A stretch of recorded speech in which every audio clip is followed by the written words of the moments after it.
You are now tuned in to Virtual News Desk. Today, we delve into the latest actions by President Donald Trump that have been making headlines, exploring their implications both domestically and internationally.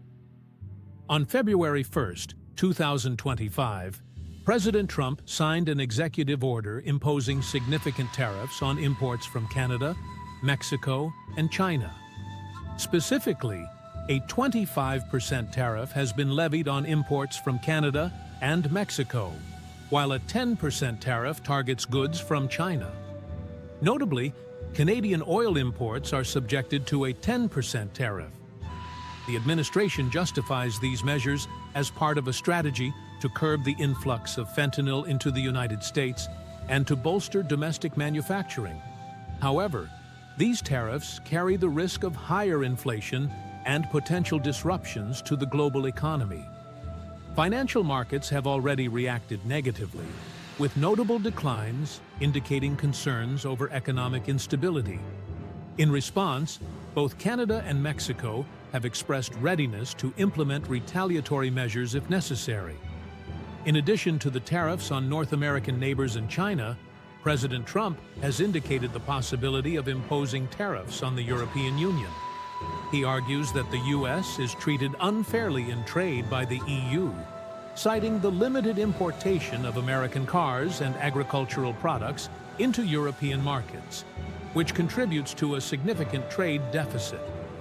While specific details were not provided, Trump mentioned that something very substantial would be undertaken against the EU.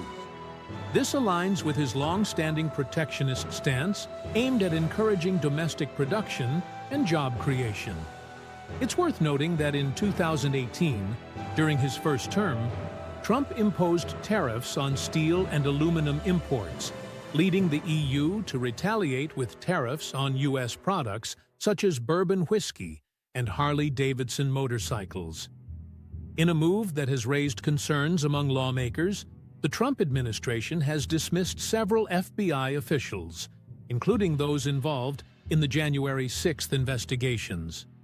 Senator Mark Warner described these firings as deeply alarming. This action has sparked a debate over the independence of federal law enforcement agencies and the potential implications for ongoing investigations. A recent government memo has directed federal agencies to remove gender ideology from their websites. This directive has led to disruptions and the deletion of health resources on several federal sites. Additionally, federal employees have been instructed to remove pronouns from their email signatures by the end of the day. These actions have sparked discussions about the administration's stance on gender issues and the potential impact on federal resources and employee communications. The administration is reportedly discussing the potential relocation of migrants to Guantanamo Bay. This proposal has raised significant concerns regarding human rights and the treatment of migrants.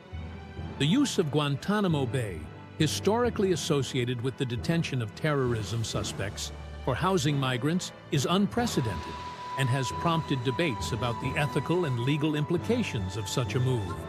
Looking ahead, President Trump is scheduled to meet with Israeli Prime Minister Benjamin Netanyahu.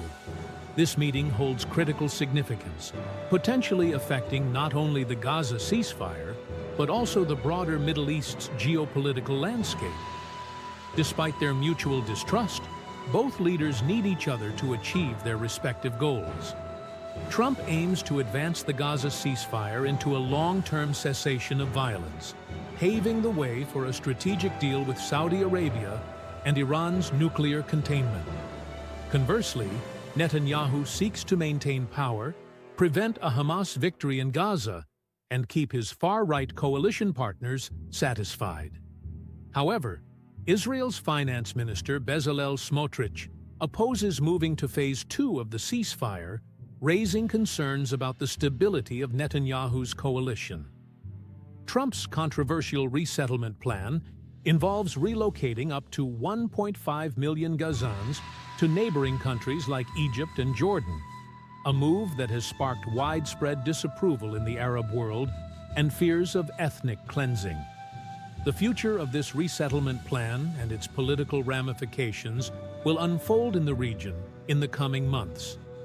Ultimately, the leaders' ability to reconcile their differences could determine not only their political futures, but also the future of Gaza and regional stability.